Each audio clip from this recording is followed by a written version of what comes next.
Isa na namang innovation ang tampok natin ngayong gabi sa pagpapatuloy ng ating special series para sa mga person with disability. This time, ibibida natin ang isang device na makatutulong sa mabilis na pag-translate ng sign language. Tara, let's change the game! Iba talaga ang instant communication. Sa isang meeting halimbawa, dynamic ang pag-uusap. Gets agad at walang delay kumpara sa kung magbabasa pa ng text, chat or email. Kaya may slight challenge para sa deaf and hard of hearing. Gaya ng naging estudyante ni Maricel. Ang instant way to communicate ay sign language. When it comes to inclusivity, he has the difficulty to blend in, especially in performing assigned tasks like reporting, role play, since none of us can converse him with the sign language he is using. Kung pwede lang sanang maintindihan natin instantly ang sinasabi ng kanilang mga kamay. Para dyan ang device na Defy. O ang digital expression available for you, or ang Defy, na dinevelop ng mga estudyante ng Kapalong National High School, Davao del Norte. Defy is an AI-driven app that uses Mediafy to translate sign language. Our app can handle any languages. Kung dati kailangan pang mag-type o magsulat ng mga hirap makarinig o magsalita, with this, kahit hindi na. It has a real-time translation of the sign language and to text and text to sign language. Mga kapuso, ganito po yung itsura nung interface nung Defy. So, ito po yung or one of the main functions niya, which is sign to text. So, itatapat mo dun sa kausap mo para malaman mo kung ano yung sinasign niya. Immediately, binibigyan niya tayo ng translation na nakasign dito sa baba. Okay. So, ito, peace sign. Yan. Oh, meron siyang peace sign na lumalabas dito. Ayan. Ganun po siya ka-instant. May mode din ito to translate your text into a sign language. Although bonus lang ito dahil to be honest, mas mabilis pa rin ipabasa na lang ang tinype mo. Pero pwede itong makatulong para ma-familiarize ka sa paggamit ng sign language. Actually, may hiwalay na lessons din sa app para mapabilis ang pag-aaral dyan. We include that since we are in a province, so we consider the signal, and so we included this in our feature to download a data set of a certain sign language so that they can use our app even if in offline mode. For now, standalone app pa lang ito, pero magde-develop rin sila ng code para magamit ang feature sa mga existing online meeting platforms. Balak din nilang dagdagan ang mga language na kaya nitong i-translate into. There are other similar apps, pero they're limited lang po in the language in their area po. So we're planning to create an app that could be used globally. There you have it mga kapuso, another amazing innovation to help the persons with hearing impairment to communicate in an easier way. Para sa GMA Integrated News, ako si Martin Javier, changing the game!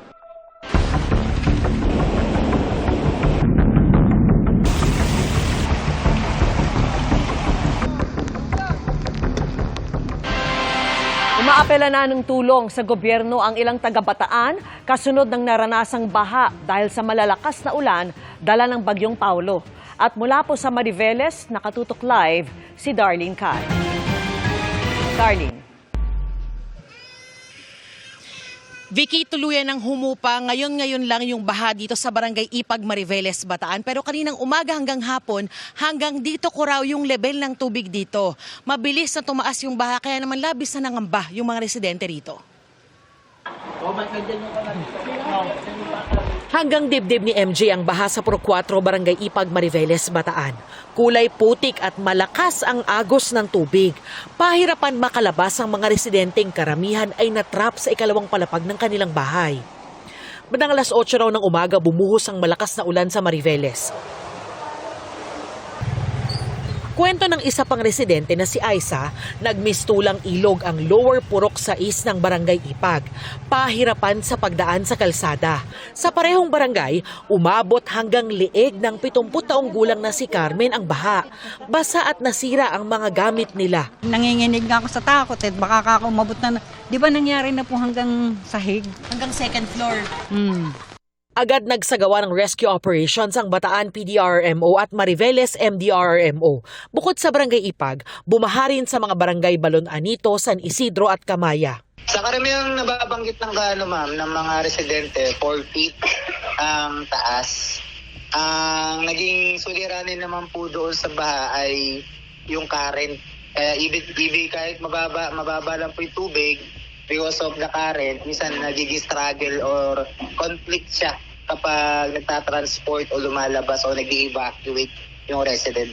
Ito raw ang mga mababang lugar na karaniwang binabaha kapag malakas at tuloy-tuloy ang buhos ng ulan. Yung high tide po, malaking factor po sa low-lying areas kasi may mga river kami. Then, yung mga tubig po sa bundok na bumababa, yun po yung dumadaan sa mga ilog. Kung high tide po, hindi po agad bababa yung tubig sa dagat, kundi aangat po siya or minsan nagtatravel po siya by land. Bandang hapon, patuloy na nakaalerto ang mga otoridad kahit humupan ang baha sa iba't ibang bahagi ng Mariveles.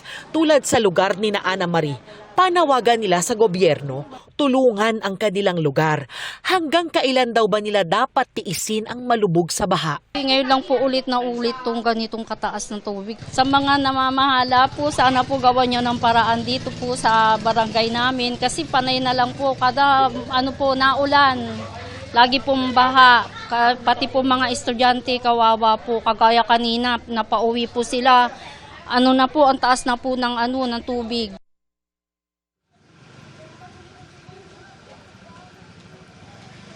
Vicky, walang naitalang casualty yung Mariveles LGU. Sa ngayon ay patuloy daw nilang minomonitor yung lagay ng panahon para mapagdesisyonan kung pauuwiin na nila yung 38 pamilyang inilikas. Yan ang latest mula rito sa Mariveles, Bataan. Balik sa'yo, Vicky. Maraming salamat sa iyo, Darlene Kai. Magandang gabi mga kapuso. Ako po ang inyong Kuya Kim na magbibigay sa inyo ng trivia sa likod ng mga trending na balita. Marami ang napasana all sa navideohang dalawang bayawak sa isang campus sa Iloilo na napakahigpit ng yakapan. Bakit kaya nila ginawa ito? Viral ang dalawang bayawak na to na caught in the act na magkayakap. Na para bang mi at di ang tawagan nila. Bayakap ang tawag sa kanila. Ang mga bayawak na videohan daw ni Charlie sa loob ng UP Visayas campus sa Miag-Ao sa Iloilo. While walking along the hallway, I noticed na there are 2 monitor lizards. It is my first time na makakita na ang dalawang bayawak magkayakap po. So, ang cute nilang tignan. So, ginvideohan ko sila. Halos 1 oras daw na di naghihiwalay ang mga ito. Nakaka-happy lang sa feeling na makakita ng gano'n na nag-act as if nasa wild din sila without the disturbance of people po around them. Marami man nang napapikit sa inggit sa closeness ng dalawang bayawak, pero ayon sa eksperto, iba raw ang ibig sabihin ng yakapan nilang ito sa Animal Kingdom. Hindi ito affection o pagmamahal, kundi pagpapakita kung sino mas dominante sa kanilang dalawa. Ang dalawang bayawak na parehong lalaki, posible daw nag-aagawan sa teritoryo. Hindi ito love ritual. Ito ay tinatawag na combat ritual. Na pareho sila na mga lalaki. Itong behavior naman na ito, it's a common behavior na ginagawa ng mga males, ng mga bayawak, ay nag-establish ng territory. Sila ay merong pinaprotektahan na kanilang breeding area. Ang mga bayawak o monitor lizard, madalas matagpuan malapit sa ilog, lawa at latian. Mauhusay silang swimmer, kaya di nilang manatiling nakalubog sa tubig sa loob ng ilang minuto. At kahit na isa sila sa pinakamalaking butiki sa planeta, mabibilis at maliliksi pa rin silang gumalaw sa lupa. Pero alam niyo ba kung ano ang pinakamalaking uri ng bayawak o butiki sa buong mundo? Kuya Kim, ano na? Ang Komodo dragon o Varanus komodoensis ang pinakamalaking butiki o lizard sa buong mundo. Maaari silang humaba ng hanggang 3 meters at higit 70 kilos. Ang mga Komodo dragon ay tanging sa Indonesia lamang makikita. Sakali bang makaengkwentro nito, mag-ingat. Hindi lang kasi matutulis ang kanilang mga ngipin, napakalakas din ng kanilang panga na may glands na naglalabas ng kamandag o venom. Samantala, para malaman ang trivia sa likod ng viral na balita, i-post o i-comment lang. #Kuya Kim, ano na? Laging tandaan, importante ang may alam. Ako po si Kuya Kim at sagot ko kayo 24 oras. May nakaimprentang not for sale pero nabistong ibinebenta ng isang negosyante ang bulto-bultong family clothing kits na may logo pa ng DSWD. Pero depensa niya, sila ang may-ari ng mga supply at hindi ang gobyerno. Nakatutok si John Consulta. Matapos maisara ang transaksyon, binilang na ng negosyanteng ito ang bayad sa kanya habang nasa isang warehouse sa Tondo sa Manila. Minaman-manan na pala siya ng CIDG-NCR at mabilis siyang inaresto dahil sa pagbebenta ng libu-libong family clothing kit na may logo ng DSWD. Inentrap siya dahil sa tip na may bultuhang bentahan ng non-food relief packs na libre dapat para sa mga biktima. Sa warehouse nga na ito dito sa bahagi ng Tondo sa Maynila, nangyari nga itong raid ng CIDG-NCR at ang bumungad sa kanila mga kapuso ay talagang mga napakadaming mga kahon, no? Mga plastic na mga boxes na kung tawagin ay family clothing kit na may logo ng DSWD. At ang laman niya mga kapuso ay ilang piraso ng t-shirt, shorts, underwear, tsinelas, at 3 piraso ng tuwalya na ang kada kahon nagkakahalaga ng 2,588 pesos. So umabot yung yung negotiation namin ng more than 15.5 million for the 6,000 pieces. Yung box is DSWD, may bagong Pilipinas, nakalagay din dyan, not for sale. Napasugod sa warehouse ang mga taga-DSWD para inspeksyonin ang mga ibinibentang kits. This is clearly a violation. Ito po ay intended only for disaster-related or disaster-affected individuals and families. And it is not for sale. So we will look into this, really into this and see kung ano yung dahilan kung bakit nagkaroon ng bentahan o selling ng mga kits ng DSWD. Disturbing ito. Why? Baka akala sa gobyerno na yung nagbebenta nito sa individual na imbes dapat doon sa mga naapektuhan ng disaster. Itong mga private individual na ito is sila yung may kagagawan. Giit naman ng inarestong negosyante, matagal na silang supplier sa DSWD at walang intensyong masama. Sila anya ang may-ari ng mga supply at hindi ang gobyerno. At ito pong mga stocks na to is excess po namin sa mga hindi po nila kinuha na sa kontrata. Hindi po nila pinurchase. So technically, hindi po to pera ng gobyerno, pera po ng kumpanya namin to.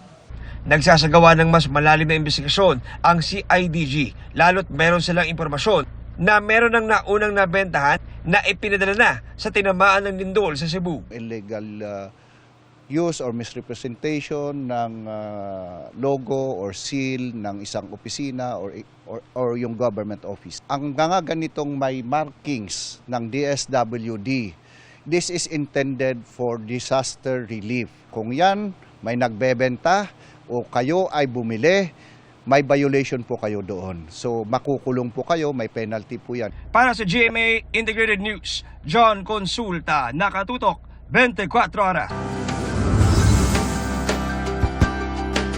Dahil pa rin sa mga pinsala ng lindol, sarado pa ang maraming tindahan sa Bogos City sa Cebu.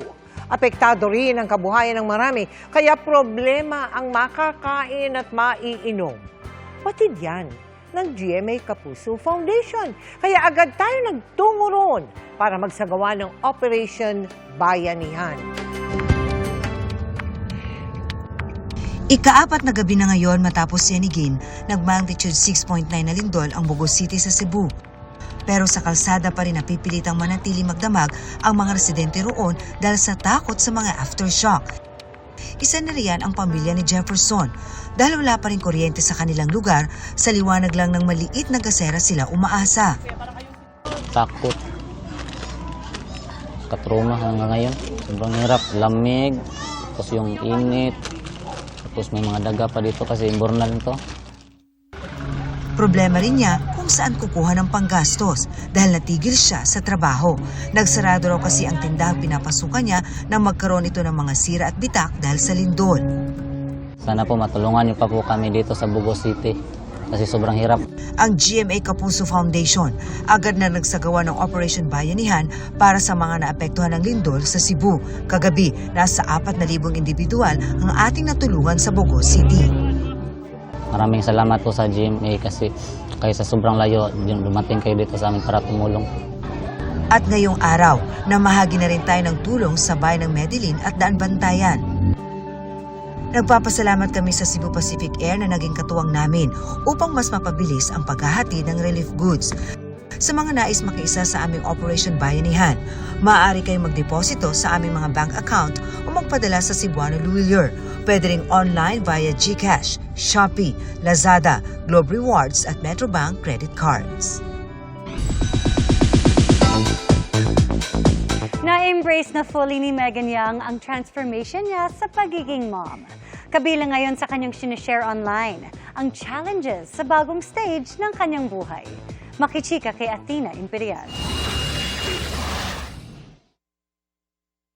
Motherhood changes a woman's outlook and priorities. At para kay Kapuso beauty queen actress Megan Young, nag-transform ang definition niya ng beauty and strength ngayong nasa new stage na siya ng kanyang buhay. I guess now, I am really embracing my stretch marks. I'm embracing the weight gain. I'm embracing how my body acts and looks different and feels. Kwento ni Megan as a mom, favorite part of the day daw niya ang bath time ni Baby Leon. Sabi niya, sayang na kasi itong malapit na ang couple time nila ni Mikael after a long day taking care of the baby. Si Leon, pinapaliguan namin siya ng mga 5-6 p.m. and then we start the night routine para fresh na siya. I really like that parang easing into bedtime and then once na napatulog na namin, yun na yung parang couple time namin ni Mikael na we really sit down, catch a little bit up on work na sabay kami and we watch a show or anime that just came out. Naging challenge daw kay Megan ang hindi nila inaasahang foot injury ni Mikael 3 months pagkatapos niyang manganak. Unang pumasok sa isip ko na, shucks, okay lang ba siya? Like, is he fine? May mangyayari ba sa kanya? Gano'ng kalala yung injury niya? Pangalawa doon, sinong tutulong sa akin mag-alaga ng baby? But we talked about it and I said na, okay, at the end of the day, I'm here to support you. I'm here to help you na gumaling ka sa injury na to para sabay na kayo maglakad nila yun. Mahalaga raw ang support and patience between husband and wife, especially during postpartum. Megan shares what her husband wishes her to enjoy habang hands-on siya sa pagiging mommy. Gusto niya na, okay, I want you to enjoy taking care of Leon, but I want you to enjoy that habang inaalagaan mo yung sarili mo. So do the things that you want to do. Go out, go do your workout, go shopping if you want. Athena Imperial updated sa Showbiz Happenings. Abot langit ang pasasalamat ng isang inang nanganak sa gitna ng kalsada sa kasagsagan ng lindol dito po sa Cebu. Ang mga doktor na nagpaanak sa kanya tuloy sa pagseserbisyo sa kabila ng panganib ng mga pagyanig. Nakatutok si Alan Domingo ng GMA Regional TV. Matapos ang pagyanig ng magnitude 6.9 na lindol nitong Martes, nag-viral ang litratong ito na kuha sa gitna ng kalsada habang umuulan. Doon na kasi inabutan ng panganganak ang 19 anyos na si Regina Carla Alfanta. Kasama siya sa mga pasyente ng Cebu City Medical Center na inilabas ng ospital kasunod ng lindol. Sa pagtutulungan ng medical staff ng CCMC sa pangunguna ni Dr. Grace Rabago, ipinanganak ni Regina ang kanyang masiglang baby girl. Lahat ng hirap at takot napalitan daw ng saya nang masilayan sa unang pagkakataon ang kanyang anak na si Mary. Dako jud kayo na kung pasalamat ninyo kay wala jud ko ninyo gipasagdaan. Uban pong doctors daghan mi. Doktor ka ana jud na imong dedication sa imong kuan sa imong pasyente. Kung bisag ika kung naa ka sa akong sitwasyon, ako lay naa. Any doctor will do that. Mula sa GMA Regional TV at GMA Integrated News, Alan Domingo, nakatutok 24 oras. At yan ang mga balita ngayong Biyernes. Ako po si Mel Tiangco. Ako naman po si Vicky Morales para sa mas malaking misyon. Para sa mas malawak na paglilingkod sa bayan, mula po rito sa Bogos City, Cebu. Ako po si Emil Sumangil. Mula sa GMA Integrated News, ang News Authority ng Pilipino. Nakatuto kami 24 oras.